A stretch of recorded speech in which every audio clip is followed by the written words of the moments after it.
Falcon fans, what it do, man? Good evening. A Sunday evening pop-up show, man. What's going on? Welcome to the 95 North Sports Machine. I got my guy, my co-host, Antoine Smitty Smith, Chris Tipmore, and we have two very special guests joining us this evening, for this pop-up show. We have some things to talk about, man, regarding these Atlanta Falcons. We have J.R. Clark of Pound for Pound and Ricardo, a real Falcon fan. I'm not gonna mimic. I'm gonna let you do that, but we're gonna kick it off with JR first. JR, what it do, man? How you doing, brother?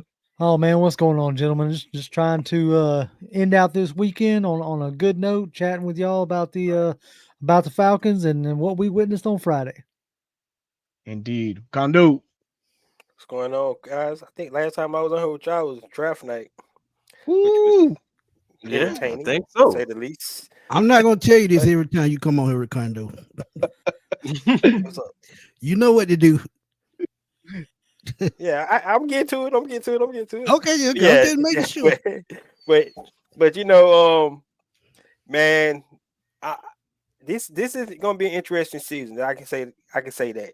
You know what I'm saying? So this is your boy Ricardo coming back at you with another video. Hey man, that was kind of dry, man. You gotta do better. This is the sports.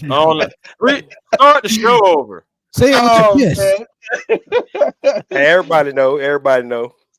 Oh Lord, man. Absolutely, man. But fellas, man, we got some Falcons football on Friday night against the Miami Dolphins, and a lot of mixed emotions across the media. Us fans, content creators, what have you not, man. But we did see the ever so important debut of 8th overall pick Michael Penix, which drew a lot of raving criticism from a lot of people. But I want to get it from you guys, man. How did you guys feel about Michael Penix's first start in this very young NFL season? We'll go with Ricardo, man. What was your assessment on what the debut of Michael Penix? It went as expected, honestly. I thought he did well. I thought he seemed like he knows the offense. It seems like he went through his progressions like he needed to. He had some throws that he probably wanted back. But for the most part, first getting out there, I thought he did. He played pretty well for himself. And the offensive line, I mean, that was the backups. I thought they held up well in the passing game too. So run game, different story, but in the passing game, giving him time to go through his progressions. I thought him and Casey Washington had a good connection out there. Chris Blair, I know he probably wanted that fumble back, but he did hit him down the sideline. But in stride. I mean, to me, he played way better than Taylor Heineke, and I know we probably can get into that. But man, my grandmama could have played better than Taylor Heineke. But and that could be just because Taylor Heineke. I mean, let's be honest, he's not getting a lot of snaps at camp. No, he's not. He's not getting a lot of snaps at camp. Yep. So I guess you can use that as an excuse, but he's still a vet. Yeah, and that's why to me it's just piss poor performance because he's been in the league too long to be playing like that. And my thing is, he played so poorly, and Nathan Rourke, he drove the team down the field twice. Yeah, and he didn't get in the end zone. He showed fight, he showed grit, but he still gets cut. Yeah, I don't get it, man. I don't get it. They brought back. Yeah, that performance. I mean, it seemed like he didn't even try to get first downs. Like it's 3rd and 5, and you go deep. Like, dude, are you trying to move the ball or what? Like, it seemed like he don't know what he was doing out there. Chris, I know we're talking about Penix, but yeah, to me, when I think about some of the bad spots of the preseason, Taylor Heineke, he was just his whole time on the field was a waste of time. I mean, it didn't help nobody out from offensive defensive standpoint. It was just a waste of time. Right. But as far as Penix go, I mean, yes, I can say he can be the future for the Atlanta Falcons. The way he presented himself to come out, like I said, some throws. He had a couple of throws that's off target, but you can see with the progressions. You can see he's calm. He wasn't panicking. He got pressured a couple of times. He got rid of the ball. So I like what I seen from Michael Penix. Right. Yeah, I like what I've seen as well, man. He showcased some skills. Man, I'll give you the facts here, man. He showcased his skills, man. It was a mix of sharp passes, ball placement, and he did have some effective decision making, I think. So to Ricondo's point, I think he does. Wow, it was a few passes he went back. I believe he definitely could have went at least 11 or 12 for 16 at least. But he still completed, several key throws. Displayed good vision, went through those progressions like Ricondo just said as well. Ain't that something? A quarterback going through progressions. Ain't that something? But overall, though, Penix, man, he showed a natural calm in the pocket.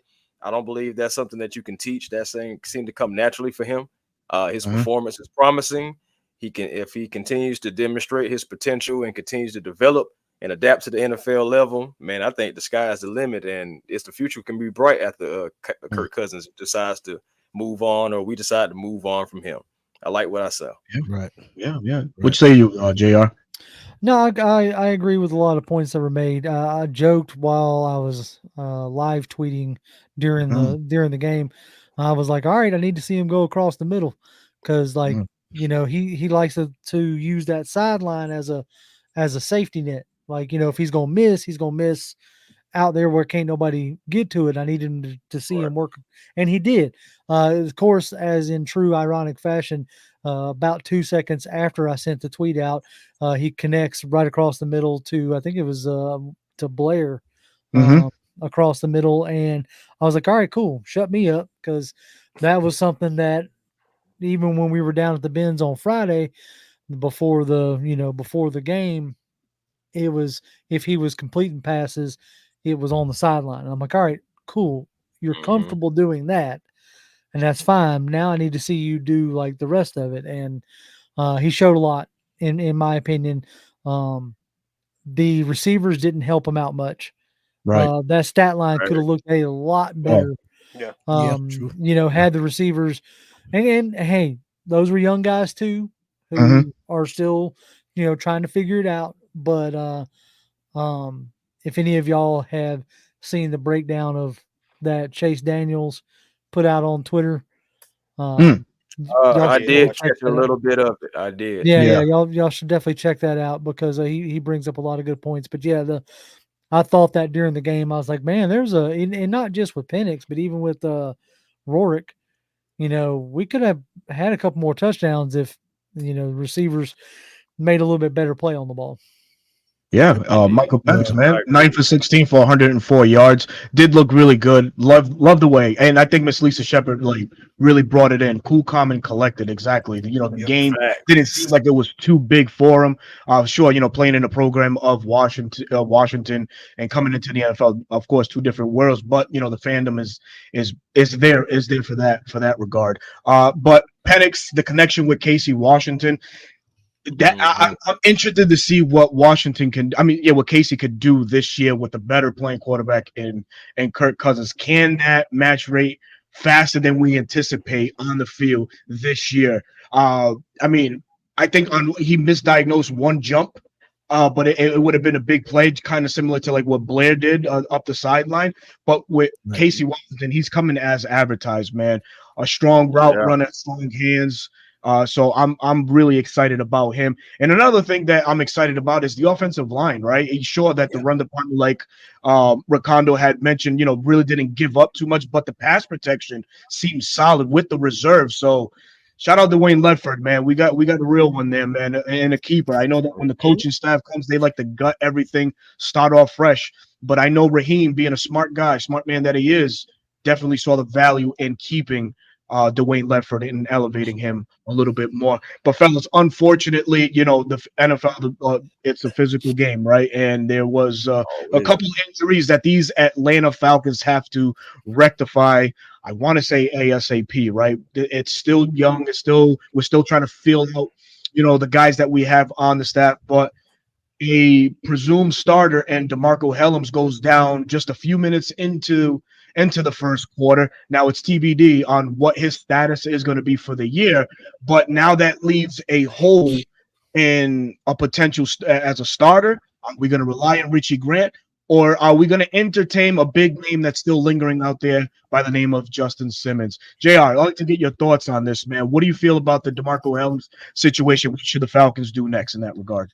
I think that you it might speed up a timetable in the sense of taking a look at a Justin Simmons, because past DeMarco Hellams, you saw it on display afterwards. Lucas Dennis, like Yep. they could have left him in Miami. They You really know, could. because that dude was driving me up a wall. Now Abernathy, he looked pretty good. Yeah. But you know, now you're talking about, you know, you've lost presumably your backup safety that you felt good about, that you went into camp saying, okay, this guy's battling with the other, you know, with our other guy out there. So I would be interested to see if one of these injuries, whether it's an injury to Trice or whether it's injury to Hellams, does it spark a big move, whether it's a Simmons or, you know, if we go out and try to you know, grab another pass rusher. But I would definitely be taking a look at Justin Simmons, because there's been plenty of, like, you know, talking heads on Twitter that have said, like, you pair Justin Simmons and Jesse Bates, you have just created like a strength in the backfield in a way that you haven't had ever And God, here in Ever. Atlanta. Ever. You're right. Yeah, Ever. right. Oh, Like, we ain't never had. We always had the peanut butter no jelly. But right, with that, right. we had You the know, like combination. for like a half a season, like Deku and Willie Moe William Moore. Yeah. was an extremely good tandem, but you know, Deku, like, you know, That damn day cool, man. That damn day Yeah. cool. he flew the coop. So Just say the least. Oh Nah, shout man. out to man. Let me ask you this: would it be a conflicting signing, bringing a guy like Justin Simmons? He obviously he does the same thing that Jesse Bates does here in Atlanta. He did the same thing in Denver. Now relying on a guy like Justin Simmons, who's a little bit smaller in stature, not as physical. His game is more erasing the top of a defense, but Jesse Bates does that for us a lot. Are we sold on having Justin Simmons as that enforcer? You know, because he probably play some box nickel Well, safety or something like that. Would it make sense to sign a guy like Justin Simmons now? well, in the type of defense that you're going to be relying on, or that the league itself is going to, is that two deep shell. Now you have that two deep shell with you know, the two safeties, and you can man up with the corners, or you know, you run more like you talk about your enforcer. You could also alleviate that with a you know, somebody like a hybrid linebacker. Yeah. You know, linebacker types. I don't think that this defense is necessarily looking for an enforcer coming out of the secondary. But I mean, I could be wrong on that, but that's not what I have seen so far. you're absolutely right, and I agree. And I think, and I remember Jesse Bates playing some strong safety in Cincinnati. So he was back and forth between free and strong safety in Cincinnati. And he played single high, so he had 132 tackles. So I think he can switch over and let Justin Simmons play free safety because both were good in zone coverage, two of the best in the league. So like I've said before, man, you having AJ, you having that number 2 corner. Hell, you even having the linebackers. Because if Jesse Bates plays in the box, we know how he reads quarterback. It could be an advantage for them on that side of the field. So yeah, I think they won't go out and make too stupid of a move. I don't think. Yeah, for me, just seeing how bad Richard Grant was in coverage last year. You need another cover guy. I understand that, you know, the physicality, bringing somebody in the box, but if you can put, you know, good coverage in the back, that helps your pass rush out as well. And like you said, I think they can tag team that thing. I think Jesse Bates is physical enough that if you had to put somebody in the box, he could be that guy. But I mean, I think it'll be a home run if they was to bring in just. You see, he did visit the Saints. I was kind of worried about that. I was like, man, I hope they don't get that guy. But I guess no deal was made, you know, in that visit. But that ain't gonna do nothing for the Saints, man. The honey badger is a honey bun nowadays, bro. He ain't the same player he used to be, man. I don't want him. Yeah, because folks were going crazy. They were going crazy on Twitter, man, about that situation. Jew Talk Sports, man, what's going on? Glad you could join the stream, man. What's going on, Jew Talk? Says, if we get Justin Simmons, we will have the best safety tandem in the NFL. It's hard to Easily. disagree. That's what I've been Easily. saying. Easily. And it helps Banging the the pass table rush. for this man. Man, it helps the pass rush tremendously, man. I think you go get another cover safety, like a Justin Simmons.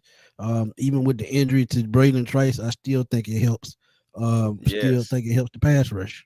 Definitely, Mm. 100%. Absolutely, So to man. bring I in can a tell guy, you, with JR talking about Lucas Dennis, man, that dude would piss me off so bad. They picked that on game. him immediately, y'all. Oh my God. Dude, the They went coverage after was, that head like, immediately. It was like, and when oh you yeah, play new zone, guy. you get like, New guy. where were you? Oh man, he was pissing me off. Like you could even hear it Worked in, out, bro. DJ Shockley's voice. Like yeah, when he was talking, he was Yeah, trying man, his he best just- not to like What you bless him doing, out on bro? TV. Like, what are you doing back there? Somebody had put up earlier about it was Dixon Way talking about where you're going to get the money to grab Simmons. Like correct. you could sign AJ, like you could sign him today Save that money. and open up AJ. 12 million right there. And then Yep. with guys who you know are going to be on this team, you know, for years to come, like a Lindstrom, a Yeah, Bates. front load they Right, you front can load they signing restructure. bonus. Contract. Right. Yeah. Yep, you can Bro, you can free up restructure cap stuff. space easily. Yeah. Yeah, it doesn't take much. You know what I'm saying? Mhm. And they've done a good job of not trying to do any of that funky stuff, which I can appreciate that with Terry. But like now's the time. Like you know what I'm saying? Like if you're Yeah. like these are the situations that you do some funky stuff for. You have to, man. The Falcons have a little bit over 2 million in cap space heading into this 2024 campaign. So I would expect the Falcons to restructure somebody's contract before we hit the ground running week one. You know, we definitely need some emergency money. You know, I'm glad that these injuries didn't happen while we were, entrenched in the season. It kind of happened now where we can shuffle, make some moves, restructure now, and it's not going to make that much of a deal. But going forward, man, But Berto, it's a position we have to address. Definitely. What's going on, Smith? The key part of what you're saying, if you sign a Justin Simmons, even though Braylon Trice went down, we still have D'Angelo Malone, we still have Lorenzo Carter. You can work with that if you got that safety back there on the back end of the defense helping out. That's two all-pro players in the backfield. We don't even know who the number two. We don't even know who the number two corner is going to be. So that helps Kevin King. Kevin King. Hey, by the way, Kevin King owes Zach Harrison some money. He owes Zach Harrison some money. Definitely.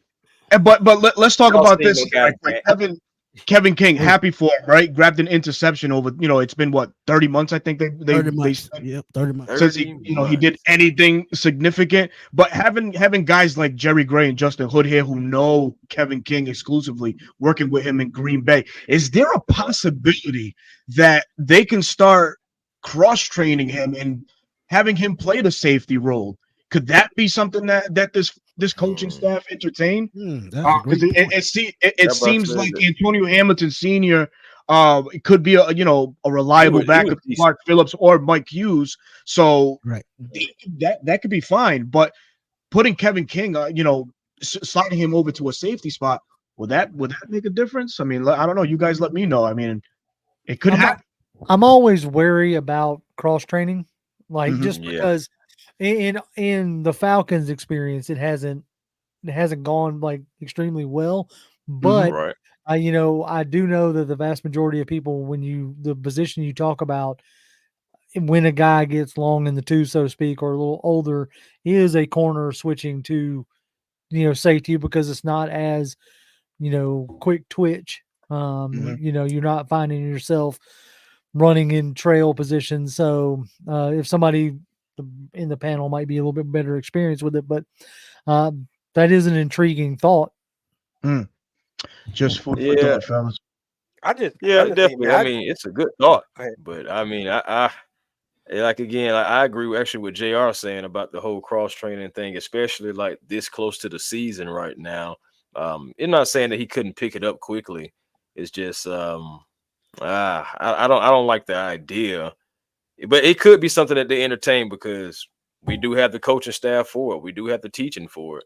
It's just how quickly will he be able to pick it up, not naturally be in his position. I liked Anthony Hamilton. I think he can be a good backup. He played decent, and that's not surprising just because he got a shot, down in Arizona. So now he's trying to come here and prove his worth as well.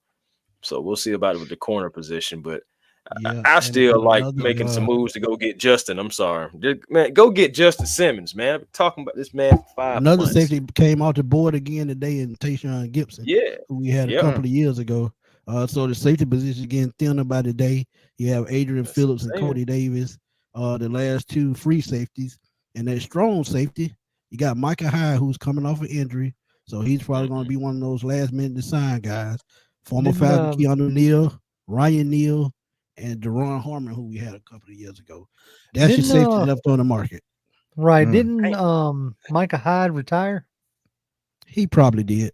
I thought he had retired, but he may He not probably did because announced he had a bad injury last year. Right. Yeah, right. Real bad injury. Ricardo, what you got to say, man? What's up, bro? Yeah, just talking about Kevin King. Be honest with you, man, that was another good thing I liked about the game as well. The defensive backfield, the cornerbacks in particular, Kevin King, Anthony Hamilton, Antonio Johnson, all those guys played well, man. So, just the fact that we didn't have any of our corners out there, the depth there. We don't know who the second cornerback gonna be, but those guys played well, man. They was in the pockets of all the receivers. They was getting PPUs. Kevin King almost had 2 picks. And of course that was, like he said, it was Zach Harrison, that pressure, coming from Zach Harrison. But from the secondary, from the cornerback position, I was impressed, because that was one of the things that we were figuring out who's gonna be that second number 2 corner. But the way those guys played, I like the depth there, just to say, from a cornerback position. No, and I remember seeing Antonio Hamilton was one of the guys to look out for because last 2 years at Arizona were his best 2 years in the league, and it seemed like he finally turned that corner. So I could see Antonio Hamilton as number 2 or nickelback. So let's see how it turns out. Some depth there, y'all. Got a quick super chat from Willie Doc. Thank you for the $5 bid, man. He said, appreciate everyone's expertise with these injuries. Could we still win the NFC South? Would we be able to make a deep run in the playoffs? Thanks, y'all. Yeah, I mean, absolutely, man. Just barring all these injuries, man, it's the offensive show, man. So I think we're in good hands, with this offense. If we can play competent defense or that bend but don't break mentality, even though we don't want that, I think we could make a pretty decent run in the playoffs, no doubt, man. Agree. And to be honest, I'm not gonna say I like that this happening, but we're really gonna see how TF and Raheem Morris react to these injuries and how they counter these injuries. I don't know about y'all. Bring it. I'm starting to get like a side eye at TF. Like, all right, dog. Yeah. Like the shine has worn off, my friend. If we want to talk about, like, some folks want to try to say, oh, he couldn't do what he wanted to do because of Arthur, what have you. Okay, it's your show now. That's out the door.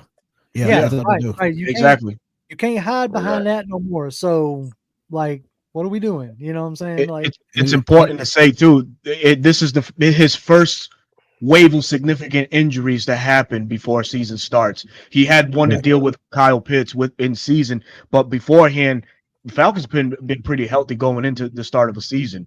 So it's like JR says, give him the side. I say, hey, TF, what you gonna do? Ball's in your court now. That's Time it, to pivot, man. Yeah. How you gonna pivot from this? This is a part of the game. This is part of your job. I said earlier, move them contracts around. Do what you got to do. Right. I mean, go on to sign AJ. I mean, I know we've been talking on the show and saying for a long time, don't get into another Julio, Matt, Deion Jones situation. But right now, you don't really have a choice. You want to win now team. Jake Matthews, Grady Jarrett, David Onyemata getting up in age. We know that. Right. So now you pushed your chips in. You pushed your chips to the table when you brought in Kirk Cousins. Right. When you gave that man $90 million for 2 years, $180 million for 4. Like, when you did that, you said we ain't gonna accept. Now. Right. Yeah. We ain't gonna accept any more mediocre play. Right. And we feel like we got the roster to at least compete. All right, fine. You took a hit. You tried to get Montez Sweat, Daniil Hunter, All Yeah. these other guys, you ain't been able to close the deal. Mhm. So, like now you need to. It's time to nut up. You know what I'm saying? Yeah, Yeah, something's got to absolutely. give. And then we got an and I owner that's go ready ahead. to win now. That's why all Right. this money is like going different places and into different positions that we need. I will give Terry that we have got positions that we need, but I definitely need to see how he's going to pivot from this. Are we going to stay pat? Or are we going to go try to make some moves? I mean, things Facts. need to happen. That's why I agree with And- you Ricardo guys. look like he Sean is anxious. going Go off. ahead, Ricardo. Yeah, Go ahead, Ricardo. yeah. Go ahead. I think because I mean I think Raheem Morris played a big role in this too, and I hope Indeed. that he's not getting into that whole Arthur Smith thing. I think we can coach up somebody. You see what I'm saying? And if you get into that crap, you know what I'm saying? Because we need to get somebody. I agree with y'all 100%. Y'all need to make a move. Ricardo, But if you get into the I thing gotta like, go there. well, I think I got a great coaching staff. We can coach up somebody to do. Nah, man, you need players. I mean, that's Mhm. just you got to get Ricardo, players. I gotta And go there. that's what happened I with the gotta go there quarterback. again. That's what happened with Where the you going, quarterback. Smitty? Yep, that's what happened with the I'm going quarterback. just They like we talked freaking about. thought Go they ahead, had Ricardo. something and they screwed it up. So don't do Right, that junk again, man. Don't do it again. Don't do it right. again. And I got to Yep. go. We talked about Justin Simmons earlier. And we said, "Here, go for it. Win our team." I'm gonna go back on a Right. limb and say what I said the other day. This is exactly why I said it. This is exactly why my boy Bro Talk said it. If you want to make a real change on this team and go for the future right now, go get a guy like a Michael Parsons who you know can come in and dominate, and who you're gonna have the next 5-6 years. That's If it. you want to make a splash move and finish this team off the right way, go make a move like that. What did the Rams owner say when they didn't have a first round pick for 6 years? He said to hell with them picks. So you got to have that mindset when you have a win now team. Remember when the Yep. Rams went out and got Von Miller and Matthew Stafford? What Mhm. same Jalen type Ramsey. thing? Raheem They pushed was all their on that chips in. team. Raheem was a coach on that team. So you go out, you got Kirk Cousins, that's your quarterback. Remember they got Von Miller, you go out and get Michael Parsons. That's your edge rusher. You talked about Jalen Ramsey. What is Jesse Bates? One of the best safeties in the league. You go ahead and pay AJ his money, put him to get him out the way, put that $10 to $12 million back on the books, and hey, Mhm. we rolling again. Yeah. No, that Mhm. would be a I mean- long-term solution. Seriously, though, Jerry Jones don't want to pay nobody down there anyway, except for he Zeke. he not gonna pay everybody. He got CD, Dak, and you got Right. Michael. He Michael's the over here odd talking man. about Think like about it. Think about Yeah. it. Like I said before, though, he's got to pay Dak Prescott because he cannot afford to start over at quarterback again. He got to pay CD Lamb because that's Dak's number one target. So who's going to be the odd man out? Michael Michael. Parsons. that's Michael it. Parsons. Yeah. Yeah. So Well, he just he needs better to pay come on that to before the Atlanta. season. Because if he don't pay that gone. Oh yeah, definitely. Oh, yeah. No 100%, franchise man. tag, no Look, trade clause. you He's don't- gone. So if You he don't don't think pay the him, Raiders he are don't pay watching him that before this situation? season. That gone. The Giants Oh, yeah. would be a better. You're right, situation. JR. I mean, You're you right. don't. Okay, Malik Neighbors, Raiders you are don't think, rolling you out know? Aiden O'Connell and Gardner Minshew. You don't think they ain't watching Yeah. to see what Dak does? Yep. That's Mhm. true. Come on. Yeah. That's That's a tough. team that's probably a quarterback away from That's tough. from being in some serious contention, man. Yep. Look Yeah. at the Right. All Seahawks this- too, though. Yeah, all this pass Another- rusher talk is really stemming from the fact that we did lose our, third round pick in the form of Braylon Trice towards ACL in Friday night's action. This is sparking the conversation as to what do the Falcons do now at edge rusher, right? Currently in-house James Smith Williams, Lorenzo Carter, Arnold Ebiketie, Zach Harrison. He's probably going to play that tweener, up. He's going to probably put one hand in the dirt and rush from the outside. And then other than that, what else do the Falcons have? We drafted Braylon in the third, or he fell to us in the third. I know the Falcons were counting on him a good little bit as he's been running with the first string defense in training camp. So I think that the training staff was high on him. So to your Michael Parsons, there's other, top tier talent as well that could be available. Compensation, maybe some, but not as extraordinary as it would be as for getting a Micah Parsons. Hassan Reddick is still a no-show in Jets camp. Trey Hendrickson is still waiting, to get his contract. So those are two other possibilities. There's a guy up here my way, but name of Matthew Judon. Hold on. By Matthew Judon, that also is looking for new money and is a proven player in his league. So the Falcons definitely do have some options. So not necessarily do we need to swing for the fences and get a guy like Michael Parsons, it's an absolute dream. Don't get me wrong. I don't want to sound like I'm hating on it. It would be a Oh no, you're not. You're not. a what is it? A franchise changing move. Getting a Michael Parsons is like going up and drafting a Julio Jones, like we did in 2011. It's on that same level. That's the same dividends are being paid there. But there's other guys as well, because we don't want to handicap the Falcons either in future picks and all this allotted money for other contracts down the line. If you pay Michael think Parsons about it, now. Berto. The reason why I said Michael Parsons, I'm thinking about the age. I'm thinking about the contract that's coming off the book, and Grady, Jake Matthews, and those guys. And then Jesse Bates only had about 2 years left on his deal. So I'm thinking about the future. That's why I brought it up. Cool. Yeah. That's cool. You talk true. about Matthew Judon, who's probably going to get re-signed by the Patriots. That Possibly. could leave like a Josh Uche out in the wind as far as their like future plans. Yeah. So that's true. There's like a lower tier or like a lower caliber, guys that we could potentially go after, because I know they were eyeing, or there was reports that they were eyeing Uche before he went back to the Patriots. So that might be interesting. And then I wonder if that's in conference, but well, no, I was thinking of Gross Matos, but he looks like he went to San Francisco. So Frisco. Yeah, I think he went west. He did. He went west. And so I highly doubt San Francisco is going to come off a guy they just re-signed. So I was looking at potential guys that we could trade for. Oh, we could go back in the time machine and see if we could get a Kavalavan Chasian. Oh God, an LSU favorite? Come on, JR. I remember that year he come out, man. Me too, man. We were all over him. Well, folks were all over him. Oh, Ricondo, what you got, Ricondo? So the reason we talk about this, because if you watch the preseason game, they had Lorenzo Carter out there. He was out there. They had, like you said, Evan Katie played a lot of snaps. Man. Yeah, which is, they trying to see what he got. You know what I'm saying? Exactly. So, that's concerning because we ain't deep at that position already. But you have 100%. You're starting in out there, and Lorenzo Carter. You had Umber Katie play a lot of snaps. We lost Braden Trice. We getting thin, man. So I know they saw Brandon and I. They brought him in, but they don't have a lot of choices there. So it's concerning that when you got who we thought was going to be, one of our premier pass rushers, play a lot of snaps in preseason. When we seeing guys, just going down on injuries, you think you want to get him out the game, but he played a lot of snaps. He was on special teams. Is he on the? Is he?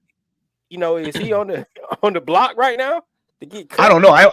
It was concerning, man. You got your presumed first string starter on defense at the edge position in Arnold Ebiketie, and he's out there running with special teams. He was making tackles with D'Angelo Malone. I'm like, oh shit, we have D'Angelo Malone sighting. Yeah, man. But Malone was everywhere.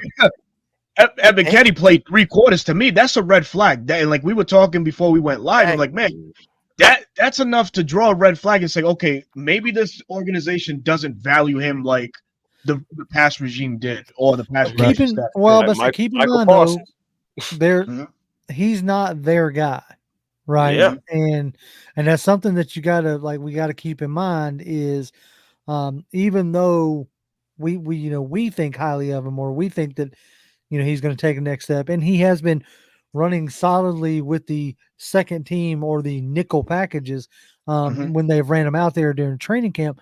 But like you said, the fact that he was out there as much as he was on Sunday was, extremely concerning to me.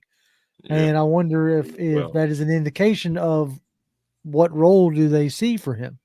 Well, I can tell you, he can't set an edge to save his life. No. No. You're right. That was why he couldn't take over the spot from Bud. Right. He can't set an edge, man. He's terrible at that.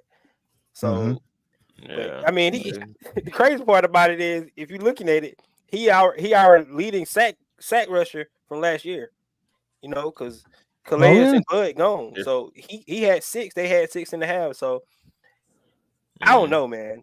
I don't know what Raheem Morris and the coaching staff got up this, their sleeves to try to create this pass rush. But right now, coming from the outside, I don't know. Yeah. Out of your Falcon mind makes a great point. If they don't add the amount of times we see Ellis might go up.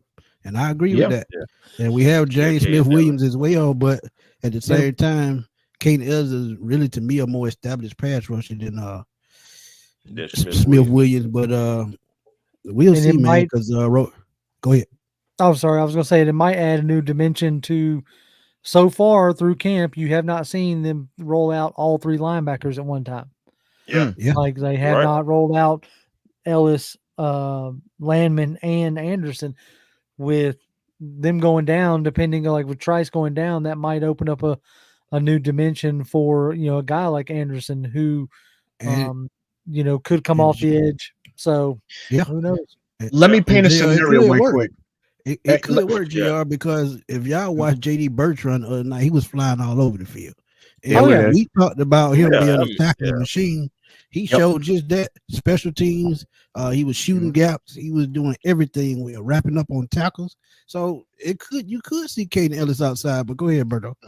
So painting a quick scenario, and Smitty, I'm glad you brought up JD Bertrand, right? So I'll take a page of what the philosophy of the Jacksonville Jaguars are doing, right? They want to stop paying these high-priced free agents and start homegrown some talent, right? What if ideally the Falcons said the same thing and said, okay, we're gonna trot out Nate Landman, JD Bertrand in the middle with there was a backup that was playing Friday night. Elifo, I think, if I'm not mistaken, he's a linebacker. Elfler.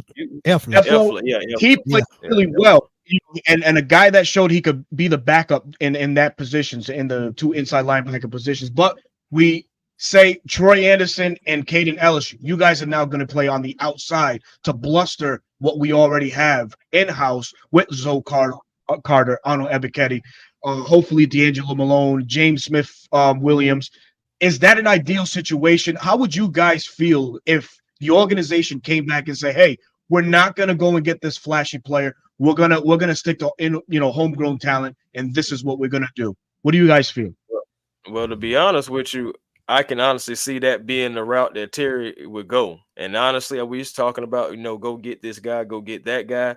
That would be ideal. But let's just be honest, from what we have seen from the body of work from our GM, it's just not. He hasn't really he's gone after big names, but again, just to JR's point, he hasn't gotten them. But we haven't really been like a big splash type of a thing anyway. So I can see us trying to work from within.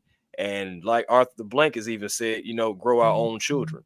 I can really see them, just changing up and opening up that new dimension, and also letting the linebackers run and saving the money and possibly, just working from within. I can really see that. And I can honestly say that may be the actual ideal thing that's going to happen. It would be the typical thing. And the reason why I say that, because as fans, as guys who sit down and make content and pour our efforts into doing things, such as this, it would be much more entertaining to get a Micah Parsons, right? Not just from a content standpoint, but for look, it ain't just, you look behind each one of us. It's the crazy passion that we have to sit here and do this, So we want our teams to be the best that they can be. But from an organizational standpoint, it's okay, how much are we actually relying on edge rushers? What does the scheme really call for? Look at what the Rams did last year. You got 9 sacks from Kobe Turner and however many from Aaron Donald. Those are interior guys, right? So the shortest distance between 2 points is a straight line. So if they're thinking that their interior pressure is going to be what gets the job done, then they may be well and good with a guy like James Smith-Williams, having a lot more snaps than we anticipate him having. So, or using, I get your point, JR. Or using, an Ellis or an Anderson on the edge from time to time to make up for how much you would have rolled Trice out there. So I know a lot of Twitter hates when Falcon fans or Falcon content creators say, "Oh, the Michael Hoyt role." That proved to be a pretty important role, but that man tried out 9 sacks Hello. for the Rams. It was a co-leader with Kobe Turner last year, like JR mentioned, in the interior. So a guy like James Smith can fill that void, that void or that hole in that role. But was Dr. Ganja mentioned an individual right here, Abdullah Carter, 2025. I am all on his hype train. Man, edge rusher out of Penn State. High on this kid. Can't wait to see what this season unfolds for this young man. Double-digit sacks. It'll be interesting to see. Grease for sure, man. I got one thing. What's up, JR bro? mentioned about the defensive front, and Mm-hmm. that is because like I just said, when you're thinking about the outside, and you be like, "Dang, who our pass rushers are?" And when Dan Raheem Morris mentioned that they thinking about going a little bit deeper, in the 53-man roster with defensive front, that could be their game plan, man. Like trying to create that pressure from the inside. He could. And you know what's one thing? A lot of the guys that we drafted this year all scream versatility. Every guy on the line that we drafted could do a little bit more than what they're told to do. More importantly, Brandon Douglas, a guy that played the 3 to 5 and the 9. Who knows? He could be asked to play a little bit more of the 9, and it might work out. We don't know. But what's important is, and what we have to get right is the edge position, man. It's No, man. I can't stress how important it is, man. We finished this year 22nd in sacks, even though we finished with 42, 20 plus more than we did the year prior under Ryan Nielsen. But sacks have to come in a way. But right now, it just doesn't look all too inspiring from what we have, man. This Falcons coaching staff is really going to be challenged finding out whose strength is what and displaying them on a week-to-week basis. Right. We need to outdo that by at least 10. But go ahead, Ricondo. Yeah, I want to take the let's wait and see mentality, man, because we really don't know. I mean, we ain't seen Jimmy Lake, call the defense yet. So we think we know, and they show the base in preseason. They're not going to really show you what they're going to do. We all know this, right? So it's real vanilla. So I want to say take the wait and see approach, man, but it just make you nervous. You just look at what we got. For me, for Troy Anderson, I don't think he know how to play the middle linebacker as good as he need to yet. So moving somewhere else. Berto, I don't know. I don't know about that. You need to hit him with that quote again about why you said Troy Anderson belonged on the outside. I agree with that 100%. I said it since he was drafted, man. That's a guy 6'4", runs 4.4. You need that straight down the line. You need to put him on the edge and see what magic he can possibly do, man. Yeah, I'm with Ricondo in a way. I think his versatility and his sideline to sideline speed make him a valuable piece to a middle linebacker. But I know that he can show a little bit more on the outside. But hey, who knows, man? We'll see what this coaching staff can do, man. We need to also see what D'Angelo Malone has, y'all, because my goodness, this is pretty much your scheme, your system. You have an opportunity now. There's no Trice. Right. You need to step up and show that you can play the same way that you're playing on special teams. You know what I'm saying? Like within the scheme. Like you need to show that, along with Albert Katie, along with TQ Graham, who was having a career year before he got injured in Dean P's system. Right. So maybe he can elevate himself. But regardless, I know we're talking about the edge, and we definitely need guys who can come off and be thumpers. Do we have that, though? That's the question. Do we have it now? The only person I would put my stock in right now as a thumper is probably going to be Zach Harrison coming off the edge. Anybody outside of him, they may be a little bit too small to be a thumper. Because, you got to have size to do that. So I finally found it as y'all were sitting there talking. I finally found the snap count from the game. So Ebiketie, who's been main topic, I'll give you full deal. 96% of the snaps, which is 65 of the offensive snaps. Okay, that's how many offensive plays that the Dolphins ran, was about 65 to 70. All right, so keep that in mind. Ebiketie ran. He was out there for 25 snaps, so 35 or 37%, 30% of the defensive snaps, and he was on 11%, 11 snaps on the special teams. So he ran 37% on the defense and 33% of special teams. Now, you talk about Malone, right? Malone, 23 snaps, 22 on special teams. So here's the part that kind of like shocked me a little bit is looking at this is the official like game log of the NFL, not not PFF, not Pro Football Reference, none of it. This is the league's stuff. Those snaps and Arnold Ebiketie didn't log a single stat. Damn. Not a single stop. What? Say that again. Yeah.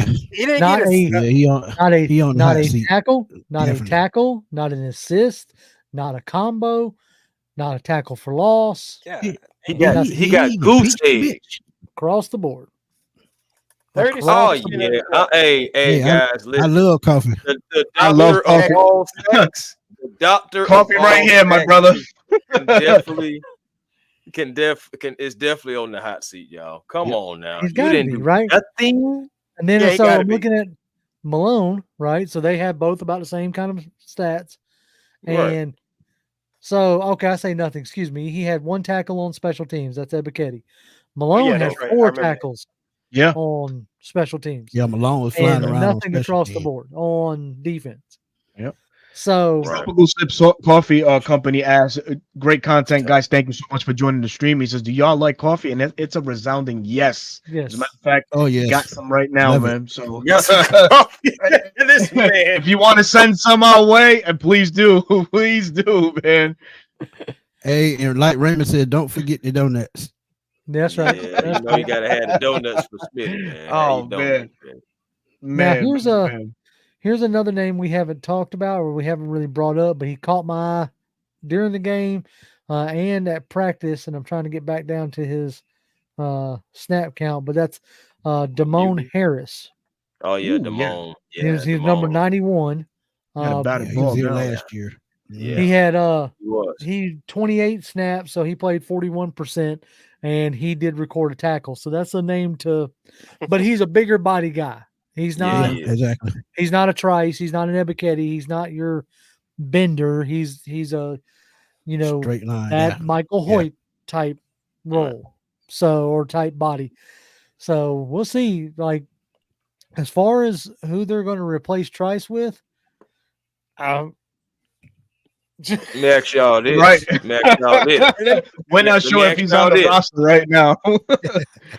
Do you think they try to roll out a roll just a little bit more, but just because he played inside and out?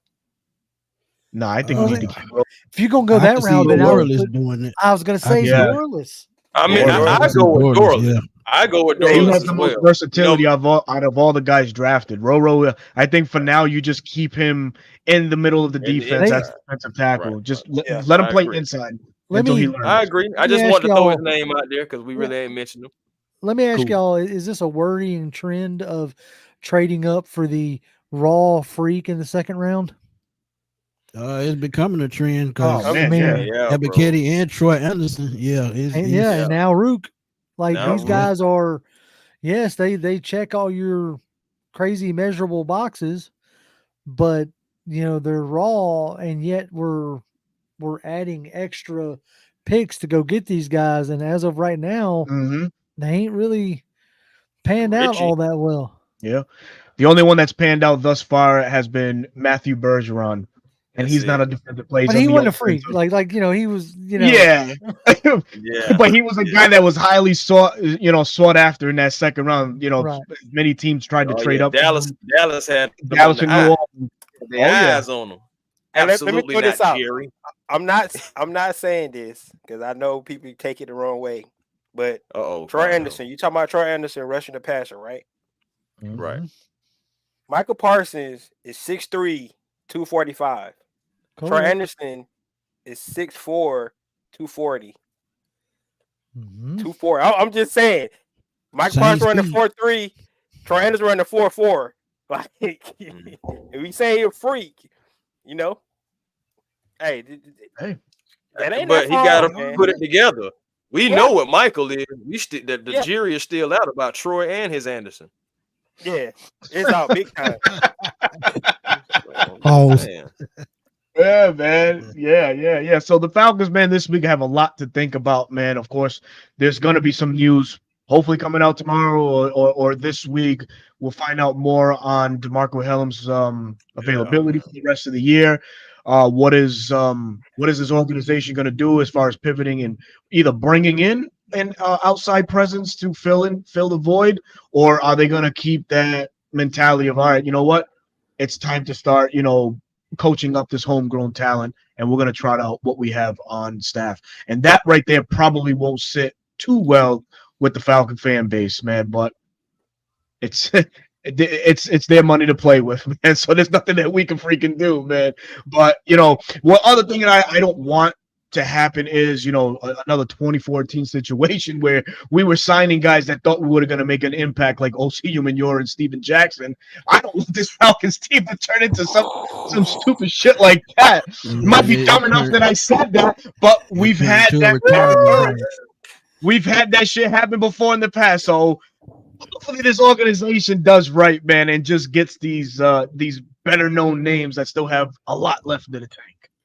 But I got a question for y'all. Go ahead. If this started to become a trend, is his seat gonna get a little bit warm if he don't make the right move to straighten his problem out? See, man, there's a contingent of this fan base that ain't gonna like to hear that, Smitty. I don't Yeah. know that. They think that TF can't go wrong. Look. Everybody know me. Gets a pass. I think he gets a pass. You know why? For the simple fact that this team hasn't been able to be as competitive in free agency and God knows how many years, right? So other than 2016 and maybe Don Terry Poe in 2017, what has the Falcons really landed as far as a big fish? We really couldn't. We've been in cap hell for so many years, and it took TF to come in and really make the tough decisions. So he gets a pass for me, man. He gets. I give him another 2 years. Somebody just said it. Think about it. You went and signed Kirk Cousins when you could have used that money towards something else and then still took pennies and put your trust in him. I'm about to say, if you, I'll tell you this. I don't. I try to say it on our show all the time. People always take it the wrong way when I say it. I don't dislike Penix. I thought he was, one of the decent ones as far as like what you can hang your hat on. Quarterback, NFL. Yeah, right. As far as like the draft and all that stuff goes, he had just as good a chance as anybody else. But if you're like going to sign Cousins and then in the same year draft Penix, that's just weird team building. I don't care how you want to spin it. I'm gonna tell you what I told my cousin, JR. That's double jeopardy. Double dipping, double everything. Right.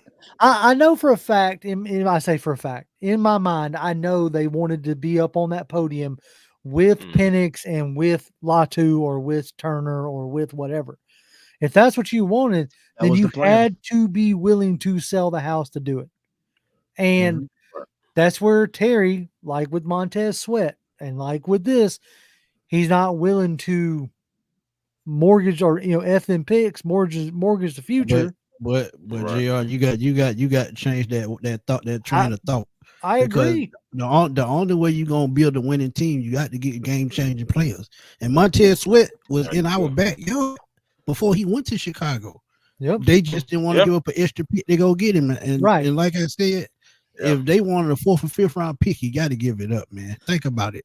You getting an all-pro caliber player who went to Chicago and got just as many sacks, if not more, than he had in Washington. And he wanted to be here. He wanted to be here.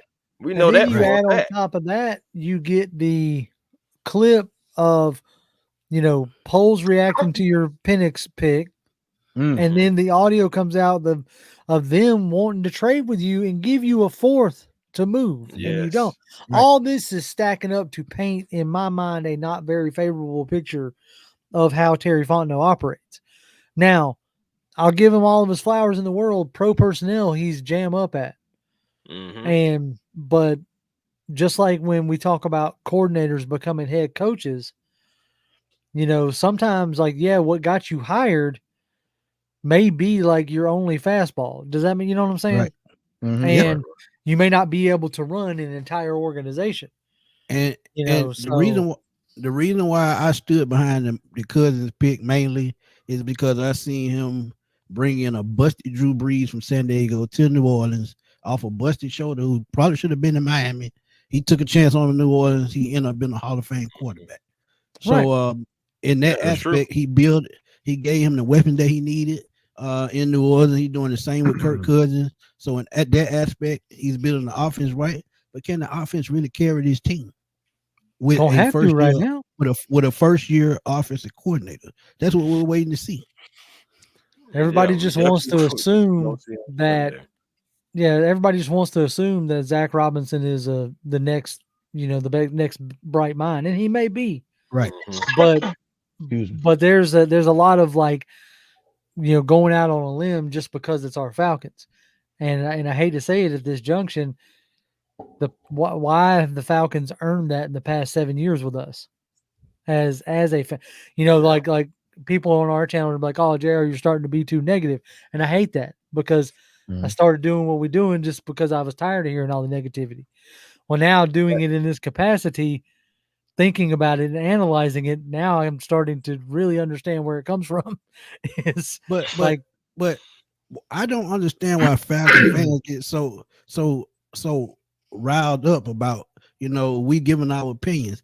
I told y'all the first two games, and Berto and Chris was sitting there. I told y'all after those first two games, something was still wrong. But what did they say? We won the game. Why y'all complaining? We still watching what's going on the field. So you got to criticize what's there. So, I mean, come on. Yeah. Right. I give Terry a pass, though. I think Terry is going to get a pass because of his body of work as far as like working the money, stacking up on different positions and some depth and everything. And you can't really put the injuries on the GM. No. But I will say it is your job to be able to pivot. Right. It is your job to be able to handle your business. Exactly my point. He needs to fix this problem. Daddy used to always say, how you react is what defines you as a man. Man, yeah. Right. You know what I'm saying? Right. So, like, there's things that are going to be out of your control all day long. Like, nobody in their right mind think we're going to go down to Miami and lose 3 players, in span of a week. Now it's how you react to that is going to, start to define your legacy as a GM. Yeah. Yeah. So I think we got a good one, man. Go ahead, Rocondo. Go ahead, bro. Yeah. So, like, I'm not going to relitigate the draft pick. You guys saw my reaction to that. So, and I'm cool with it. I'm cool with it now. I'm cool. So I'm not going to go ahead and relitigate that. But it is confusing a little bit because if you go out and pay a $180 million quarterback and then you take the future, which I understand it. So I'm not, like I said, I'm not trying to go back to that. But at some point, man, I think Terry Fontenot is going to get a pass because of the new coach, Raheem Morris. And that's if Arthur Smith was still here, yeah, he'd be right along. They'd be right there together. But the fact that Raheem Morris here, and I believe that a lot of people banking on what Raheem Morris is going to be able to bring to the table from a coaching standpoint, and so I'm willing. Like I said, I feel different about this season than I feel about a lot of seasons because I don't know. I got a good feeling. I think the offense is going to be good, but to your point, it's a new offensive coordinator, got a new defense coordinator, so the talent's there. I think Kirk Cousins is gonna be really good, but man, it's a strange season for me. Like, and be honest with you guys, if you notice, I haven't been doing as many shows as I usually do because I don't know what to say, man. I'm lost for words at this point. I'm just be honest with you. I feel good, but then I'm like, is the team really good? Like, I don't know. I don't. It's weird because. We talked about the pass rushers. I don't see it. We didn't go get a second cornerback. All the things that I talked about before the offseason, before the trade, for the free agency, for the draft, right? They ain't do none of that stuff. They didn't cut players I thought they was gonna cut. They did like the total opposite of everything that I expected them to do when they brought in new coaching stuff. So they didn't do anything that I thought they was going to do. They didn't restructure no contracts. They didn't go get no big name players. But think about it, Ricondo. You got to think too. Raheem Morris was just here 5 years ago, so they really haven't really changed anything. And they kept a lot of the coaches that were on Arthur Smith's staff. So they tried to keep the same. They really keeping the same game plan in place and just trying to build off of it. If you notice, shit, really only Kirk Cousins is really the big move we made all season. Yes, you brought in Kirk Cousins.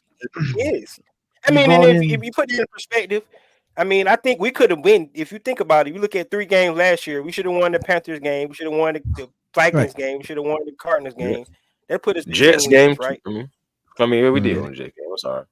That put us at 3 wins, right? I mean, that's 10 wins right there. So the Titans game. That's what I meant to say. Titans. I get it, man. Arizona Cardinals game. Come on, there was like Vikings, Cardinals, Titans. All the man, look. All them games we should have won. It doesn't strain. We shouldn't have lost at home either. What at the end of the day, what got Smith fired was, as we stated earlier, was hey, I think we're good at QB. Yep. And this has a feeling of, you remember a few years back when Ryan got like either close to or over 50 sacks. And that next year they drafted Lindstrom, McGarry, signed the 2 like the 4 big moves that you made was like, it was almost a statement of we ain't gonna do this again, right? And it feels that same way with the QB position. It's like Arthur Blank said, all right, boys, what we ain't gonna do this year, come hell or high water, is have bad QB play. I'll let y'all do this for the past 2 years with Mariota and Ritter, and what we ain't gonna do is do it again. And that's what they went and did. But again, this is that this is that have your cake and eat it too. I'm trying to build now, and like that is hilarious. I saw that earlier today with like Pittsburgh fans. Music to my ears and make my eyes smile. Already. Pickens is gonna ask for a trade before they even get to the season. Man, we could have. I will defend Terry Fontenot. I will. I think he's done a fantastic job. Really. I mean, I like Terry Fontenot. I think he's done a good job collaborating with his coaches, more specifically now with Raheem. Some coordinators don't make good coaches, and that was evident with Arthur Smith. He couldn't handle it. He couldn't handle all of that, right? You talk about the quarterback room. You got to remember, Matt Ryan was here for 14 years, right? And we never really drafted any succession plan behind Matt Ryan. We failed at that every year. And that was Arthur Blank had to open his eyes and be like, okay, now we can't do that. So Raheem, we're going to give you every chance to make this organization right. And I think it's exactly what he allowed him to do. I think that the Kirk Cousins and the Pennis pick go hand in hand. I think it was I think it worked out good. And for the Montez Sweats that we missed out on and the Danielle Hunters that we missed out on, I think the Falcons' way to pivot in the draft was going back to back to back on the defensive line. I think that was their way to right that wrong. I could be wrong at the end of it, but that's just my opinion. That's what I feel the Falcons tried to do. They tried to deliver this fan base or this defense in their first year coordinator. That guy on defense is just, other teams, man, they did try. Can't knock them for not trying. Let me ask you, Josh. Go ahead, Jerry. No. I was gonna say, like, my only thing is, like, after this weekend, obviously preseason whatsoever, you see Latu like lighting it up. You see Turner lighting it up. Like, are you still okay with the idea that you're not going to see Penix for at minimum 2 years? Right. I'm fine with it. Probably, and that's couldn't do his job. I don't right. And I get it. Like, at the end of the day, as I tell anybody, as I said for the past 2 years, and I'll continue to say, I hope it pans out. Because if it pans out, that means we're set at the most important position for the next 15 years. And that is far more important than anything else. But I will say this, as a fan who wants my team to be the best that it can be, it's going to be hard to watch the next 2 years if 1 or 2 or all 3 of these pass rushers go off and I'm sitting here looking at Bradley and I getting stonewalled, or D'Angelo Malone only able to make an impact on special teams. That is another thing reason about why it we is got Kirk we'll Cousins. straighten that out. Go ahead. That's one reason why we got Kirk Cousins, to keep the offense in sync, to keep the defense off the field. If they can keep the defense as fresh as possible every game, I think it's a win-win. But if they don't do that and they turn somehow not in rhythm, it's just gonna be a long season. I see it like this though. Go ahead, Ricardo. No, let Ricardo go. Go ahead, Ricardo. Yeah, I guess the point I'm making is, what I'm saying is that I just don't want the team to feel like, because he said it at the combine, we was a quarterback away. Like, we weren't just a quarterback away. I hope that's my point. That's the point I'm making. Like, they went and got Kirk Cousins and like, okay, now we good. Like, but it does make sense. Like, it does make sense, because think about it. If they even had a half a quarterback last year, they would have won 4 or 5 more games. So they really were just a quarterback away last year, and they still have pretty much the same team this year. Just Kirk Cousins, the upgraded quarterback that we needed, with the weapons that we've been drafting in the last 3 to 4 years. Right. So I mean, I see. That's why I'm saying it should be. You're right. I believe that Kyle Pitts, Drake London is going to have great years. I ain't lying. I think they're going to have. I think Kyle Pitts is going to get his first season. I think Drake London. Drake London almost had 1,000 yards with freaking Mariota and Ritter. So I know they're going to have great seasons. So I agree with you. I'm just saying, like, dang, man, you could have did something, like, because it's not like we in salary cap hell. We're not. So just to say we good, that's what it feels like. So that's where I'm at right now. But now I will say this: what is the most important position on the field? Quarterback. Quarterback. They went and got 2 of them. One short term, one long term. So they did their job. So now all they got to do is execute. Go ahead, Chris. My bad. No, I was just about to say, the thing is, it's like people are worried about Penix and him not starting. I mean, yeah, it is all up to Kirk Cousins and his health, his production. Depending on, could get him a 3rd year. You never know. But at the same time, remember, Kirk Cousins didn't even start himself full time until he was 27, 28. Not saying that that's going to be Michael Penix's fate, but it's not the end of the world if your quarterback that you sign $100 million to is performing so well that you have to keep this guy on the bench. I know it doesn't help for right now, but just thinking about the long term and playing the long game, it's really up to Kirk Cousins and his production on how much Michael Penix does not see the field. And I'm gonna tell you, I'm gonna give you people talking about Michael Penix's age. How old was Steve Young when he finally took over for Joe Montana? He had been in the league, I know, about 8 years at that point, 7, 8 years. So he was like 29, 30 when he took over. Just think about that. That much I'm not as worried about as some folks are. Like I'll throw it out there to be sarcastic and joke, but his age I'm not very concerned about, because I mean look at Kirk Cousins himself. Like if you want to look at the model as far as him being as good as he has been, so that much I'm not worried about. My deal is like, this feels like I want to be a sarcastic jerk and say, okay, so next year, do we want to draft Carson Beck, just in case, to have a replacement for Penix? You know what I'm saying? Like that's like, but I'm trying. I see your point. Yeah, I see where you're going. I'm trying not to be like, like I said, like a sarcastic jerk. But it does, feel that way, because this feels like a, 2027 first round pick that we got in 2024.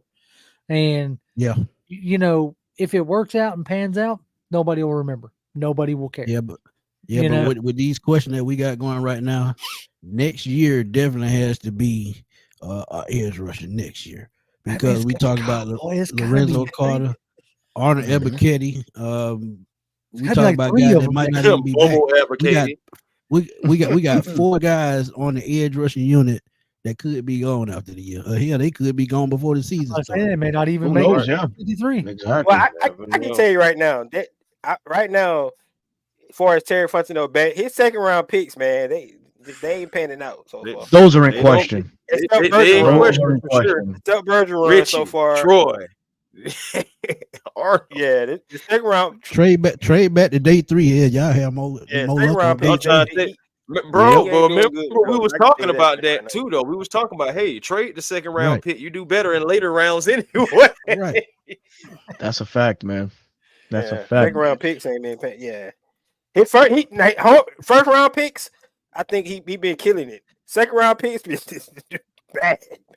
Damn. Mm-hmm. Yeah. Second round picks been bad.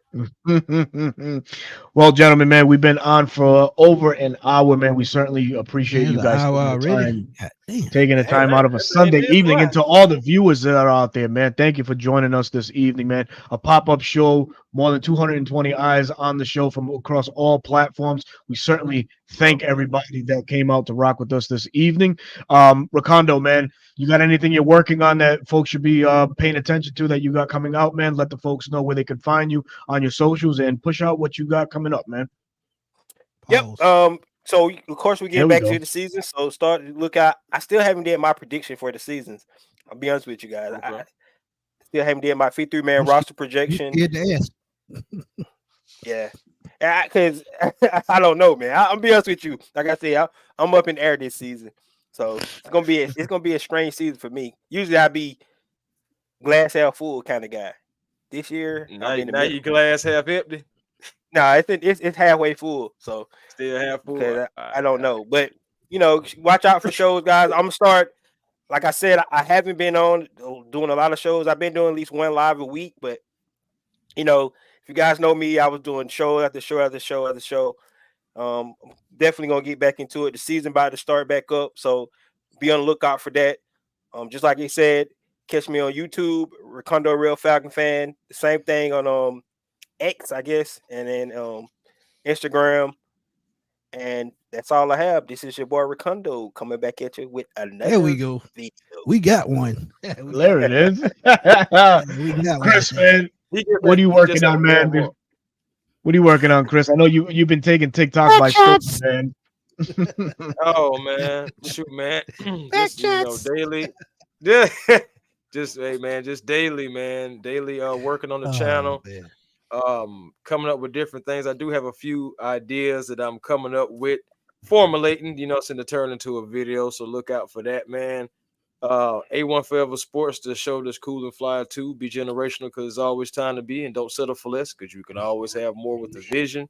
I know it's like 10:13 at night, but hopefully you guys have found your peace today. Positive energy always creates elevation, and that's how you find your peace. I was happy to be on here with Recondo, JR, 11K, AA, and you got A1, man. What else can you ask for on a Sunday night outside of Falcon football? So it's beautiful to have you guys up here and do something with you guys. It is what it is. Hey, what ain't no oh my what? She said she trying to tell you shut up. Man, anyhow, you better eat them snacks. Oh man. JR, what you got, man? Oh man, y'all can always find me on Twitter. I'm at Grim1128. That's GRIMM1128. And we go live every Tuesday, 7 p.m. on Pound for Pound, ATL on YouTube. Me and my co-host Jonathan will be live this Tuesday, yakking about this game, giving our thoughts. So come by and say what's up. Yeah. That's what I'm talking about. She talking about her. We trying to go to sleep. Yeah, you 40 now, so you old. You mean you. Look, I need to go to sleep. Before y'all started this whole thing, I was fixing to be like, I'm out, guys.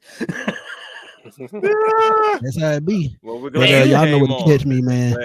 Y'all know where to catch me, Smitty Sports Machine on YouTube, on Twitter, Twix, X, whatever you want to call it. Fatboy Slim _21. I'm always on the starting drama because that's what I do. And like I said, I had a big announcement, man. We ran across another former Falcon today. Well, we're gonna have him on the show Wednesday night, 9:30. Yeah, another late night show. We late night like starships, but look, we're gonna have fun, man, and make sure y'all come out because look, y'all know we put on for the city and we have fun. So Mr. Andre Crockett will be on joining us on Wednesday night, 9:30 p.m. So y'all be there, be square. all that good stuff because we Beat gonna have us fun, there. man. But Beat us there. Birdo, man, you know how We we may rock, need him to man. suit up, bro. Yeah, boy, at For linebacker. real. That's what I'm telling For you. real. But Oh Birdo, you know how we man. rocking, Go to man. sleep Taking and on take a nap, Joy. Take a nap and Yes, you'll be sir. right there. Yes, sir. Man, it's your boy Berto, your host, 95 North Falcons Talk Show. That's the platform on YouTube. You can find me on Twitter under RI Falcons, and I will be live tomorrow afternoon on Bleacher Report, 5 p.m. to talk about these. Some folks are calling them woeful already, but these Atlanta Falcons, God damn it! There it is. So you can find me on Bleacher Report at 5 o'clock live tomorrow afternoon for the panel for our guest JR and Ricondo. We will catch you Wednesday night at 9:30. Henry Crockett joins the show. Can't wait for that one. But until then, y'all enjoy your Sunday night. Go get your snacks. That's it. Peace. Peace.